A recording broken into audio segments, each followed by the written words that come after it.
Hi there, everybody. Karen Roby and James Sanders here for TechRepublic. James put together a review here on the OnePlus 7T phone. And James, just off the top, what was your overall impression? The phone is good.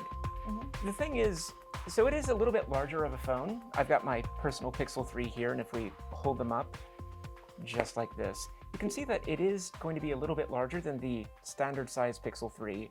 And part of that is because of the screen ratio. This is a 20:9 screen, so if you're looking at 16:9 movies, it's going to be a little bit different. You're either going to be cropped or there's going to be a little bit of black bars on the side, but it is a nice display if we turn this on here. And this is the only size it comes in? Yes. Okay. So there's not an XL size like you would have on the Pixel 3.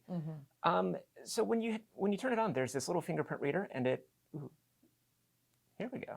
Let's turn this back on. Oh, there we go. Yeah, so we've got this, and it's an in-display fingerprint reader. OnePlus has had this this is the second year they've done this.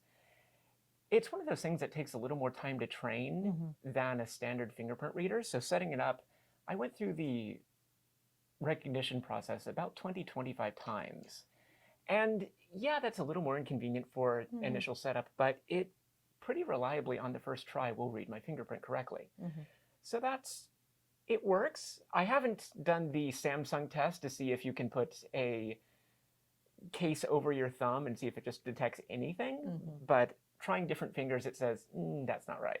So that is something that seems to work, and there's been a lot of skepticism about the viability of in-display fingerprint sensors, but this one seems to work out. It has a 90 hertz screen. And this is a little bit, let's say, unique. There are a few phones like this, and the Pixel 4, which just came out from Google, is another one of them. This is, OLED display, so you turn it off. It's true black. I keep looking for the power to be on this side.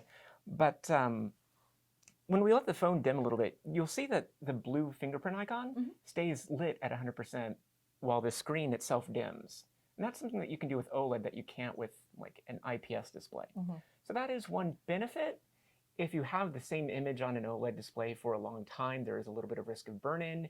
The extent to which that's really a problem is always a little unclear, but the lifespan of a phone is not quite the lifespan of a TV, so this might not really be an issue. But when we look at this, and this is the kind of default red case that... I like that. It's eye-catching. It's a nice silicone feel. OnePlus is very fond of red. So there is a clear bumper that comes in the box, and this is just one case that OnePlus sells with it. And if I can pop this case off. So this is a nice blue finish that they have. And there is also a black one, and there's a few different cases that OnePlus provides. This is a carbon fiber case, which is a little bit slick, but not quite as mushy as the silicone one. Yeah. And this is... You mentioned earlier that this texture is a little bit different. It's gritty, yeah. It's a little sandpapery.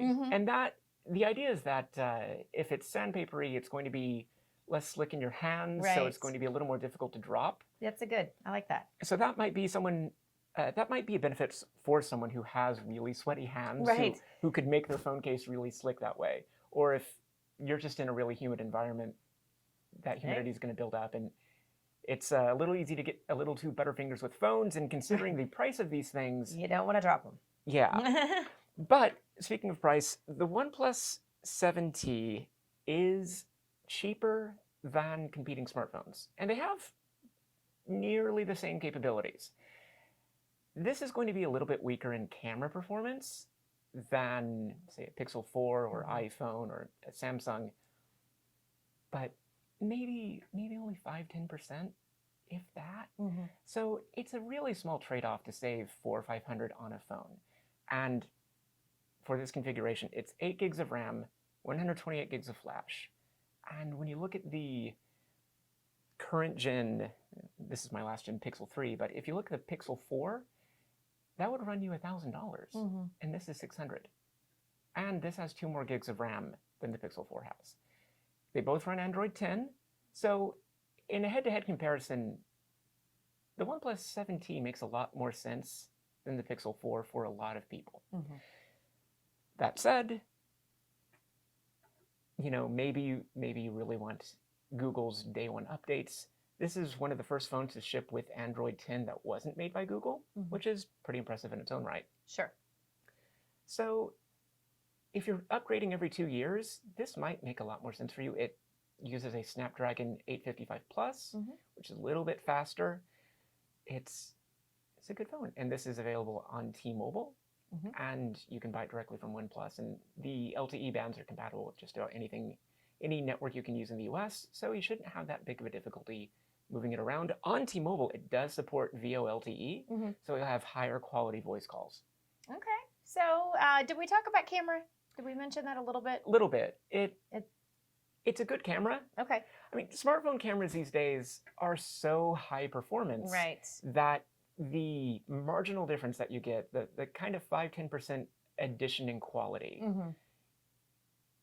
unless you're doing something super specific, which you might need just a full-size DSLR, real camera for anyway, it's not going to be that big of a deal. And this is a few years old of an argument, but the idea of, the megapixel wars, of, let's go to 42 megapixels and produce huge images that don't really have that much detail.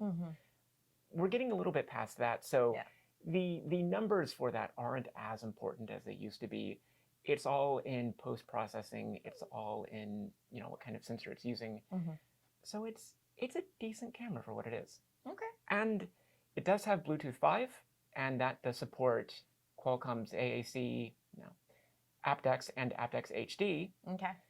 So if you have wireless earbuds or wireless headphones, it does support that. And Android supports Sony's LDAC codec out of the box. So you've got options for higher fidelity audio.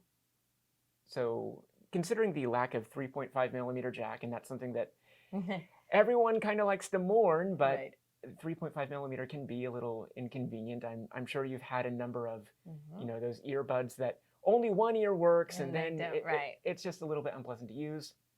Granted, with wireless, you have to charge them, but it's okay. It shakes out. Yeah. So, All right. So pretty good overall. And obviously, James, this full review is on TechRepublic. That's right. All right. Well, we thank you for watching. For more on the OnePlus 7T, be sure to check out TechRepublic.